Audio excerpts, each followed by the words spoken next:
कशमूर SSP Irfan समूह का तबादला कर दिया गया। बढ़ती हुई बदअमनी, अगवा, बराए तावान, डकैती की वारदातों की वजह से कशमूर जिला का अमन तबाह हो गया है। पुलिस की नाकाम हिकमत अमली को देखते हुए कशमूर जिला के एसएसपी इरफान समूह का तबादला किया गया है। इरफान समून को सीपीओ ऑफिस कराची रिपोर्ट करने का हुक्म। Charge senior superintendent of police Shikarpur Amjad Sheikh के हवाले। एसएसपी इरफान समून की मकरे के दौरान 12 पुलिस एहलकार जबकि एसएचओ समेत 18 पुलिस एहलकार अगवा हुए थे। 18 पुलिस एहलकारों से सरकारी असलहा छीना गया, ताहाल वापस नहीं हुआ है।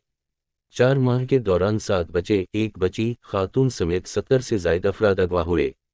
3 टकटाकर लड़कियों एसएचओ समेत 30 मगवी बहारी तावान अदा करके वापस हुए। अगवा होने वाले 5 बच्चों, 1 बच्ची और औरत समेत 40 से ज्यादा अफराद ताहाल डाकुओं के पास यरगमाल हैं। पुलिस का कच्चे के मुख्तलिफ मकामात पर ऑपरेशन सिर्फ फोटो सेशन ही रहा।